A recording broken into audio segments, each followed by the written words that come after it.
please, all you're doing by kicking the can down the road and waiting is letting prices go up and maybe rates too. That's the dice roll. We want to use those buzzwords. That's your gamble. That's your risk. That's your dice roll.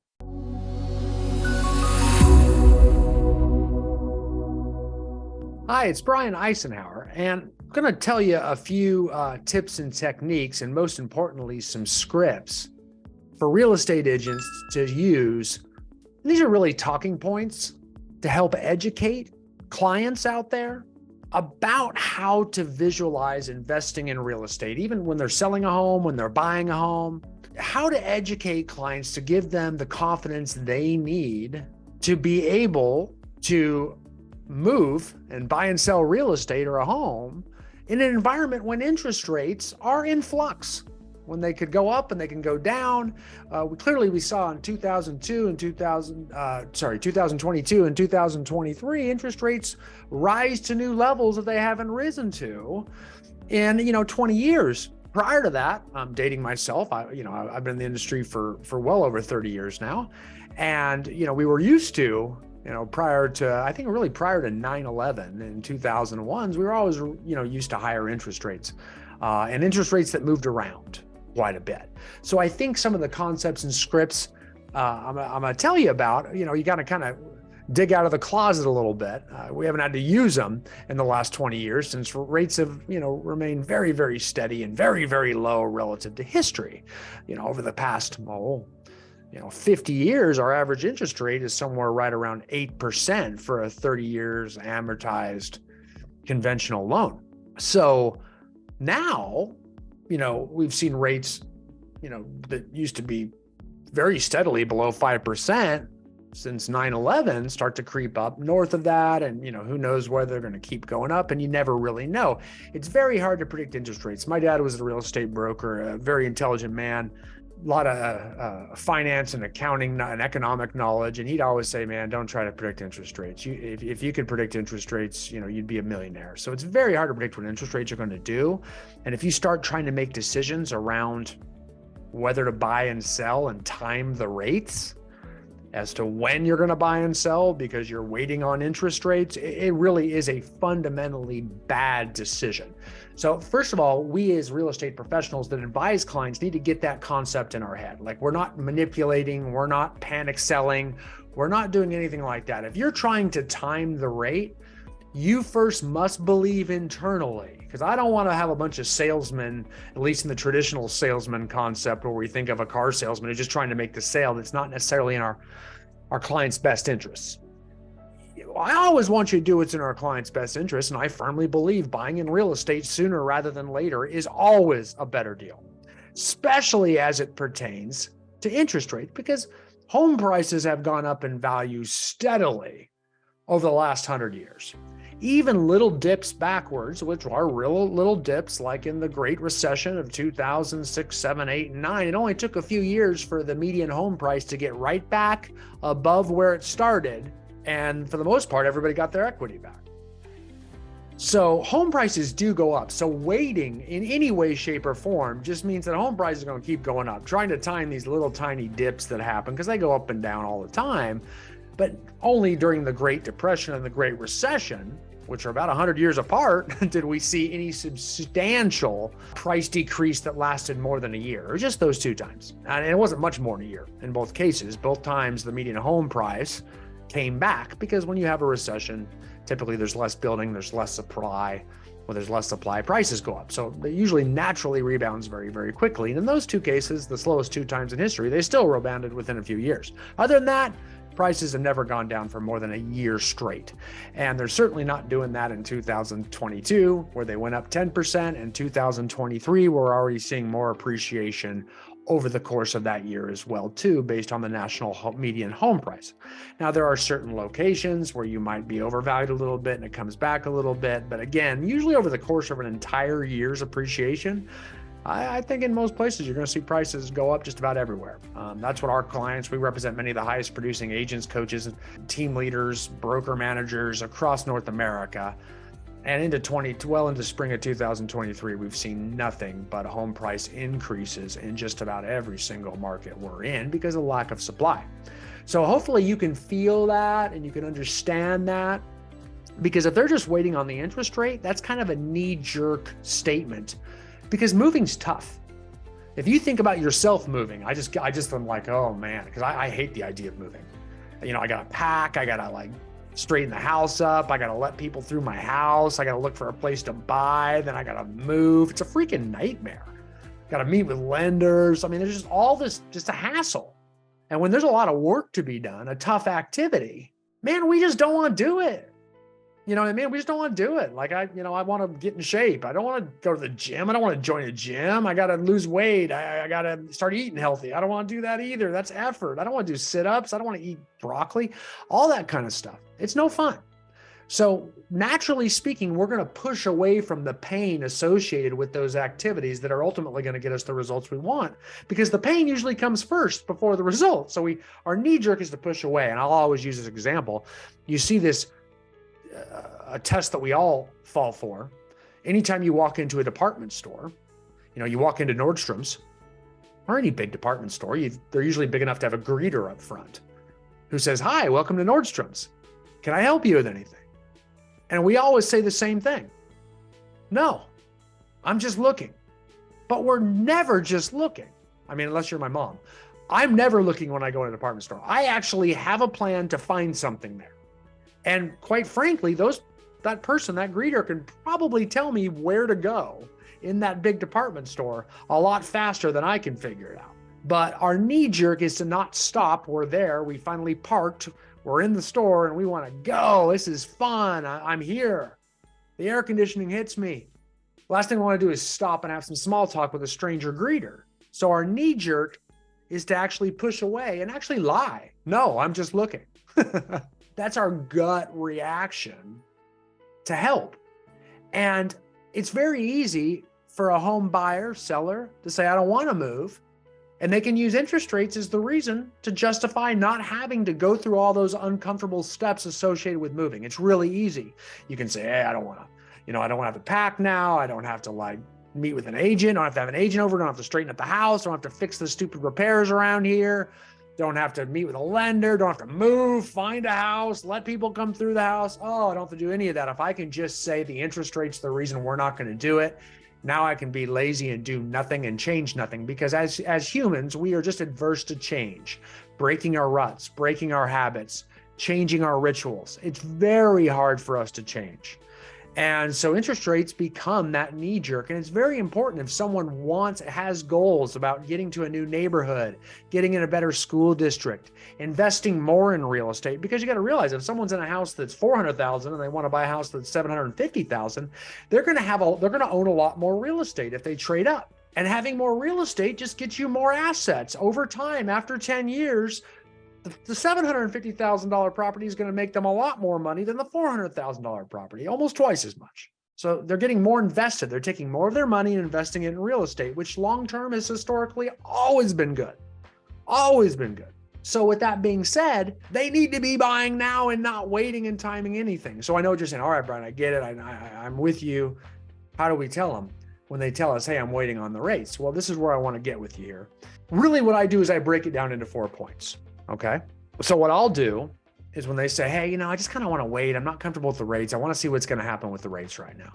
I'll say, "Okay." My question will be, so what's the worst that could happen? Like if you did buy right now before prices go up, what's the worst that could happen? What are you worried about? Because there's really 4 things they might worry about. Okay. And I'll usually ask them what's their first, because I want to take that objection and knock it out. And then I might even say, some of my other clients worry about this. It's very common. And then I'll go through my talking points. I'll say, "Hey, this used to happen all the time. We just haven't had to worry about it in a while." But you don't ever want to let interest rates hold you up. And you want to be matter of fact about that. You don't ever want to let interest rates hold you up. That's wrong, because that's black and white. That is wrong. So you want to be very firm on that. You don't want to let the drunk person drive the bus here. You want to take the wheel and say, don't ever let interest rates, don't let that be the reason. If you're not ready to move, that's one thing. If you can't find the house, we'll work on that. But don't let it be interest rates, because that would be a bad financial move. And here is why. So depending on which one of these 4, that's why they answer with, when I say, what's the worst that's going to happen? there's four things that they could say. They could say, what if rates go down? Well, then of course, it's very simple. We can refinance. We got the price of the home now before it goes up further, and we can always refinance when it goes down. And that's the old, hey, I mean, you marry the house, you date the rate. I hate saying that, but my dad told me that one. It's been around forever. But that's why it's an old adage. And they've been saying it, for decades and decades and decades, because that is a prudent business advice. Because you can always refinance for relatively very low cost whenever you want to. Your whole decision will be when to refinance. Where's the bottom, Other than that, you lock in now, you get the lifestyle. You're moving for a reason, right? And after we tap into the motivation of why they want to move, for your kids, to be close to your grandparents, for the school district, you want to buy a vacation home, all the different enjoyment that'll give you, whatever, to invest, to get rentals, whatever that is. Don't squash those dreams over an interest rate. Go now, lock it in, start making the dream happen, especially before prices go up. And we can always refinance that rate down if it ever does. The other option number 2 is rates actually go up. And if rates go up, that's great. You've locked in at the lowest rate possible. And if they ever go down a long time in the future, you can always refinance. So that's a reason to go now, is if rates are going to go up. If you buy now and rates go up even higher, at least you've locked in. So you can, just as much as someone's worried about rates going down, they could go up just the same. And if you're going to try to, like we talked about, if you're going to try to predict what's going to happen to rates, please don't do that. There's guys all over, CNBC, economic experts, hedge fund managers, Warren Buffett. They don't even pretend to predict interest rates. They really don't. If they knew, they would have all in money on things like yield curves and mutual funds and bank securities, and it's just not that clear cut, or they'd all be doing it. Okay, so that you never know what type of economics data is going to come in that's going to cause changes in 10-year bond curves and Federal Reserve Chairman interest rate policy. And there's lots of data that we just can't control on that. It's not just an economics decision. So please understand, if rates, if we buy now and rates go down, we refi. If buy now and rates go up, we've locked in, we're awesome. Then number 3, what if we buy now and prices go up? Same thing. You got strategy, you got equity. So, and that's what's always happened since we've had interest rates for almost 100 years. Home prices have always gone up consistently. Okay, always. I think the average is now close to 5% per year. And if you look at the last 10 years, that average is about 6.5% a year. That is huge. If you're talking about a $500,000 house, holy moly, that's a lot of money. And that's big equity, big equity. So, really important to get that money invested. That's almost like having a mutual fund, just slightly south of a return of a mutual fund, in fact. And you get to live in it, use it, get tax deductions, all those wonderful things.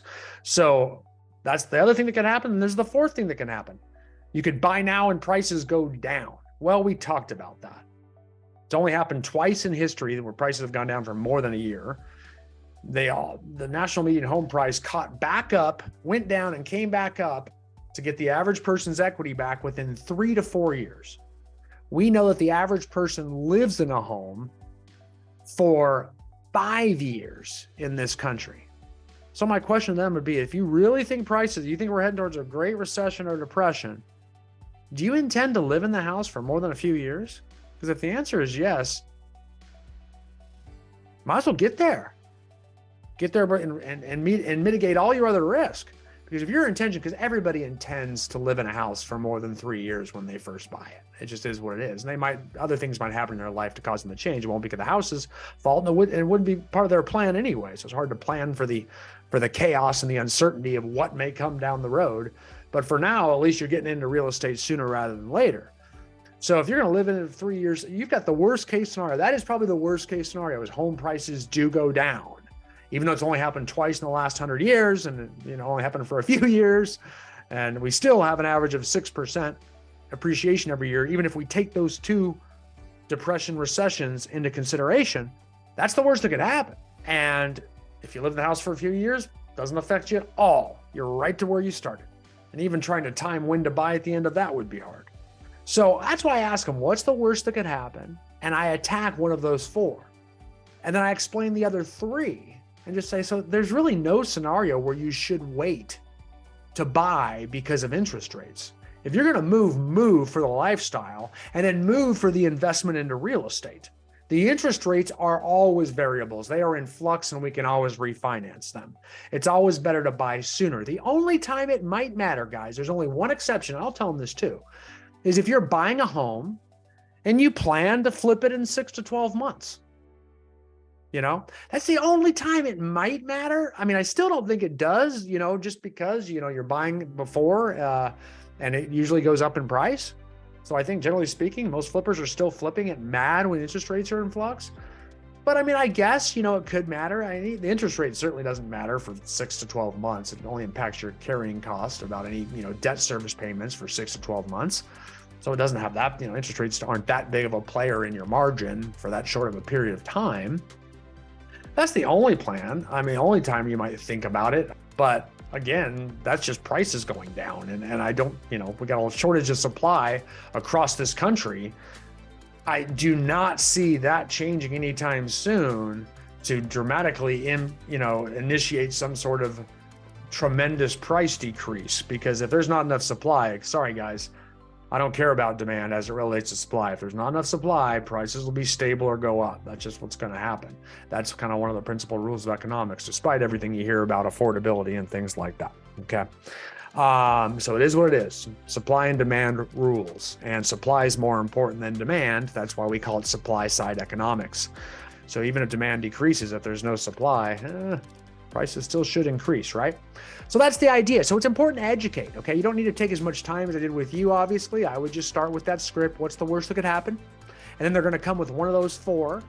And then you're going to respond to one of those four and explain to them. Then I'd explain the other three. Here's the other three things too. And here's why those don't matter. And really explain to them, those are common misconceptions. That's what a lot of people feel out there. And those are concerns. But please, all you're doing by kicking the can down the road and waiting is letting prices go up and maybe rates too. That's the dice roll. We want to use those buzzwords. That's your gamble. That's your risk. That's your dice roll. The safe play, the conservative play, is to buy now, before rates possibly go up, before prices go up. You can always refinance the rate later if it doesn't go up. So we want to use words like safe, conservative to generate action now, and waiting as the gamble, because it truly is. I took a lot more time with that with you guys, only because you need to believe it, because it's true. Go back 20 years. Think about all the times you didn't invest for a lot of different reasons and you wish you had them now. Well, don't let that be your clients. I really don't want to let it be you either.